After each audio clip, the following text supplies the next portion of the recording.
YCP to Janasena వలసల season మొదలైపోయింది. ప్రస్తుతానికి బాలినేని సామినేని కనిపిస్తున్నా మరికొందరు జంపింగ్ చేసేందుకు రెడీ అవుతున్నారని ప్రచారం జరుగుతోంది.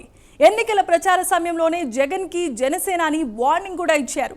గుర్తు పెట్టుకో, నెత్తిన కాలేసి తొక్కకపోతే నా పేరు పవన్ కాదని పవర్ఫుల్ పంచ్ విసిరారాయన. ఇప్పుడు ఓటమి భారం నుంచి జగన్ పూర్తిగా తేరుకోకముందే పవన్ అన్నంత పని చేస్తున్నారు. అసలు చేరికలపై సేనాని వ్యూహం ఏంటి? కూటమి పార్టీల ఏకాభిప్రాయంతోనే ఈ జంపింగ్స్ జరుగుతున్నాయా?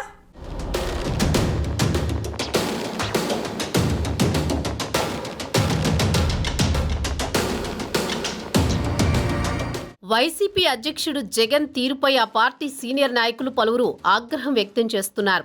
ఆ పార్టీని వీడుతున్నారు. ఓటమి తర్వాత కూడా జగన్ వైఖరిలో ఎలాంటి మార్పు లేదని అసంతృప్తి వ్యక్తం చేస్తున్నారు. జనసేనలో చేరేందుకు ఆ పార్టీ అధ్యక్షుడు పవన్ కళ్యాణ్ను కలుస్తున్నారు. మాజీ మంత్రి బాలినేని శ్రీనివాసరెడ్డి, ఉమ్మడి కృష్ణా జిల్లా వైసీపీ సీనియర్ నాయకుడు మాజీ ఎమ్మెల్యే సామినేని ఉదయభాను, జనసేన అధినేత పవన్ కళ్యాణ్ను గుంటూరు జిల్లా మంగళగిరిలోని జనసేన పార్టీ ప్రధాన కార్యాలయంలో విడివిడిగా కలిసి ఆయనతో చర్చించారు. పార్టీలో చేరతామని ప్రతిపాదించారు. అందుకు పవన్ కళ్యాణ్ అంగీకరించారు.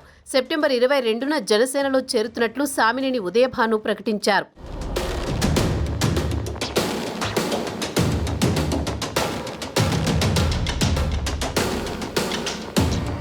ఒంగోలులో పవన్ కళ్యాణ్ సమక్షంలో తాను తన అనుచరులంతా జనసేనలో చేరుతున్నామని మాజీ మంత్రి బాలినేని శ్రీనివాసరెడ్డి వెల్లడించారు.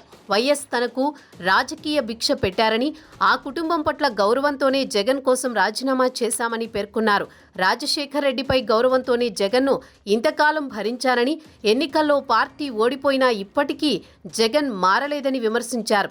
ఎన్నికల ప్రచారంలోనే పవన్ కళ్యాణ్ పవర్ఫుల్ ఛాలెంజ్ చేశారు. జగన్ను అధఃపాతాళానికి తొక్కకపోతే తన పేరు పవనే కాదని బహిరంగ సభా వేదికపై నుంచి సవాల్ విసిరారు.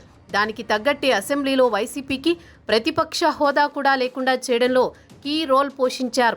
జనసేన వైసీపీ కంటే పెద్ద పార్టీగా అవతరించింది. ఇక ఇప్పుడు ప్రచారంలో సవాల్ చేసినట్లు జగన్ పార్టీని నామరూపాలు లేకుండా చేసే పనిలో పడినట్టు కనిపిస్తున్నారు. ఇంతింతై వటుడింతై నభో వీధిపై నంతై తోయిద మండలాగ్రమణకంతై వామనవతారాన్ని చూపిస్తుంది జనసేన. జగన్ గుర్తుపెట్టుకో, అధఃపాతాళానికి తొక్కకపోతే నా పేరు పవన్ కళ్యాణే కాదు, మా పార్టీ జనసేనే కాదు, మర్చిపోకో.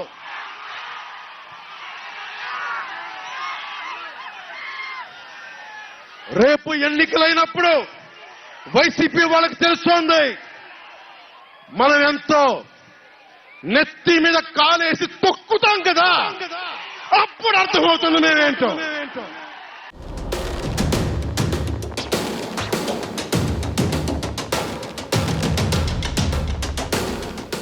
జనసేనలో చేరికకు రెడీ అయిన సామినేని, బాలినేని ఆషామాషీ నేతలు కాదు. ఇద్దరూ వైఎస్ఆర్ సీఎం కాకముందు నుంచి ఆయనకు సన్నిహితులే. వైఎస్ పీసీసీ అధ్యక్షుడిగా పాదయాత్ర చేసినప్పుడు ఆయనతో కలిసి నడిచారు. వైసీపీ ఆవిర్భావం నుంచి జగన్ వెంటే ఉన్నారు. పైగా బాలినేనికి జగన్తో బంధుత్వం కూడా ఉంది. అలాంటి వారు వైసీపీకి గుడ్ బై చెప్పడం ఆ పార్టీ క్యాడర్ను డైలమాలో పడేస్తోంది. బాలినేని, సామినేనిల బాటలో మరో 25 మంది మాజీ ఎమ్మెల్యేలు, మాజీ మంత్రులు జనసేనలో చేరేందుకు ప్రయత్నాలు చేస్తున్నట్లు తెలుస్తోంది. అయితే వైసీపీ నుంచి వచ్చే ప్రతి ఒక్కరి వివరాలు కూడా 3 మిత్రపక్షాల ప్రతినిధులు కలిసి చర్చించుకున్న తర్వాతే నిర్ణయం తీసుకుంటున్నారట. వైసీపీ నుంచి వస్తున్న వారిని చేర్చుకోవాలా వద్దా అని నిర్ణయించడానికి 3తో కమిటీ కూడా వేశారట.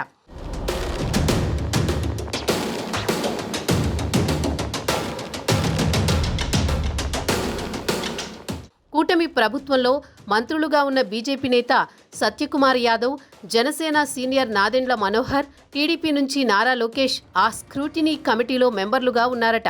ఆయా పార్టీల్లో ఆ 3 కీలక నేతలే అవడంతో వారు ఏకాభిప్రాయంతో నిర్ణయం తీసుకున్న తర్వాతనే ఏ పార్టీలో చేర్చుకోవడానికైనా గ్రీన్ సిగ్నల్ ఇస్తున్నారట. మొత్తానికి పవన్ ఛాలెంజ్కి తగ్గట్లే కూటమి పార్టీలు వైసీపీని ఖాళీ చేసే దిశగా పావులు కదుపుతున్నట్లు కనిపిస్తున్నాయి.